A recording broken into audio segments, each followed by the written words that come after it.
Halo rek sahabat Kompas TV, piye kabare? Ketemu karo aku maneh, Vina Putri. Kak kangen karo aku ta? Saiki aku sing gantian kangen gowokno berita 3 Jatim terpopuler selama sepekan iki. Tapi sadurunge ojo lali subscribe YouTube channel Kompas TV Jawa Timur. Kita awali sorotan berita selama sepekan ini dari Malang. Sahabat Kompas TV, hujan deras yang melanda Kota Malang pada Senin 14 Maret lalu mengakibatkan anak Sungai Bango meluap. Proses evakuasi warga yang terjebak banjir hingga trauma mendalam dialami oleh beberapa korban yang terdampak. Ojo panik, ono banjir susulan dan cepat ngungsi ke tempat sing luwih aman. Permukiman yang berada di Jalan Simpang Teluk Bayur, Kelurahan Pandanwangi, Kecamatan Blimbing, Kota Malang, terendam air saat hujan deras melanda Kota Malang. Puluhan petugas BPBD, relawan, dan PMI Kota Malang bergotong royong untuk mengevakuasi 7 jiwa yang terjebak di dalam rumah mereka. 7 jiwa yang terjebak di dalam rumah saat banjir menerjang, 1 diantaranya adalah seorang ibu hamil. Setelah kurang lebih 3 jam, 7 warga berhasil dievakuasi dengan menggunakan perahu karet. Seperti inilah kondisi rumah warga pasca banjir akibat luapan Sungai Bango. Lumpur dan sampah material banjir masih berada di halaman rumah. 2 rumah warga terdampak cukup parah akibat kejadian ini. Menurut warga korban banjir, mereka tidak sempat menyelamatkan harta benda saat kejadian jebolnya tembok perumahan karena tidak kuat menahan derasnya air anak Sungai Bango. Banjir yang menerjang terjadi sangat cepat dan sempat membuat kepanikan. Selain kerugian material, banjir ini juga menyebabkan trauma pada warga. Seperti Anissa, salah satu korban banjir mengaku jika dia bersama keluarganya tidak mau lagi menempati rumah mereka. Untuk sementara, 2 keluarga korban banjir mengungsi ke tempat yang lebih aman. Ya gimana ya, trauma juga sih. Pengennya mau pindah di sini. Untuk sementara tinggal di mana ini? Ini kan rumahku kan di Pakis, mau tak kontraknya. Terus gak jadi udah mau nempati rumah Pakis ini, gak tahu nanti ya dijual apa gimana, gak tahu. Selain di Jalan Simpang Teluk Bayur, banjir di Kota Malang juga terjadi di perumahan Sulfat Rivera, Kelurahan Bunulrejo, Kota Malang.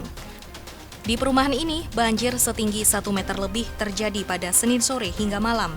Sebuah mobil milik warga perumahan juga ikut terseret arus dan masuk ke Sungai Bango. Hingga kini, mobil yang hanyut tersebut belum diketahui keberadaannya. Beralih ke berita mencengangkan berikut ini, sahabat Kompas TV, begal payudara kembali terjadi di Kediri. Aksi pelaku ini sempat rekam CCTV warga hingga akhirnya pelaku dapat dibekuk. Ancene meresahkan kok wong iki, selamat ae wis diamanno. Tetep waspada utamane gawe wong wedok yo. Dalam video CCTV ini terekam aksi begal payudara di Desa Doko, Kecamatan Ngasem, Kediri. Akibat aksi itu, korban yang merupakan pelajar sempat terjatuh dari kendaraannya. Berbekal rekaman CCTV itulah, unit reskrim Polsek Ngasem akhirnya dapat menangkap pelaku. Pelaku adalah Sony Agustrian, warga Desa Purwokerto, Kecamatan Ngadiluih, Kediri. Pelaku ditangkap di rumahnya tanpa ada perlawanan sedikit pun. Sejauh ini, polisi masih mendalami motif pelaku melakukan perbuatan itu. Sementara itu, kasus ini kini dilimpahkan ke unit PPA Polres Kediri, mengingat korban masuk dalam kategori anak di bawah umur. Dia tadinya melihat anak itu naik sepeda sendirian, perempuan, kemudian dia kembali balik naik motor, balik arah, kemudian menghampiri anak itu, dia langsung mepet, kemudian meremas payudaranya anak tersebut dengan tangan kiri. Dia modusnya,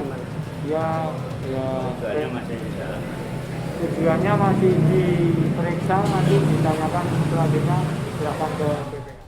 Sorotan selanjutnya datang dari sepak bola. Di Reskrimum Polda Jawa Timur menangkap 4 orang pelaku pengaturan skor sepak bola di Liga 3 Zona Jawa Timur. 1 pelaku lainnya masih diburu oleh polisi dan ditetapkan sebagai DPO. Moga kasus iki ndang diusut oleh pihak yang berwajib ben gak ono temuan kasus pengaturan skor maneh.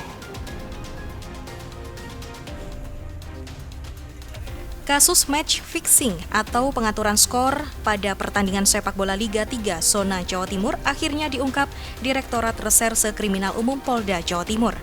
Polisi meringkus 4 orang pelaku, yakni masing-masing bernama Bambang Suryo, Dimas Yopi Perwira, Ferry Afrinto, dan Imam.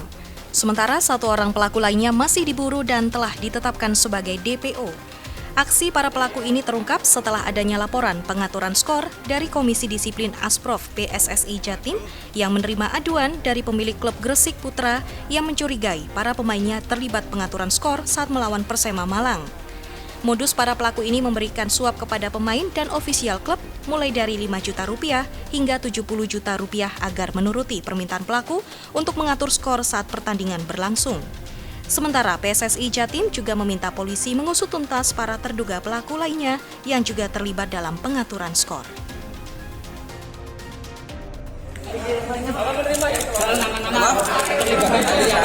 Nanti. Proses penyidikan semuanya. Nanti lihat aja. Bagus nama sudah ada semua di kantong ini ya. Proses penyidikan. Kemudian modusnya adalah pengaturan skor agar Gresik Putra mengalah kepada 2 pertandingan tadi, yaitu NZL Sumbersari dan Persema Malang, dengan menghubungi saudara-saudarinya dan menghubungi ada beberapa pemain. Salah satunya adalah pemain potensial ABS dengan menjanjikan uang 30 juta dan 20 juta kepada pemain. Sampai saat ini waktu nerek update 3 berita Jatim terpopuler selama sepekan iki. Tapi sadurunge ojo lali, like, comment, share nanggone berita iki. Aku Vina Putri pamit, pengen klambi tapi kudu pesen. Gak digawe yo tambah aneh, ojo sampai bosen, minggu ngarep ketemu aku maneh.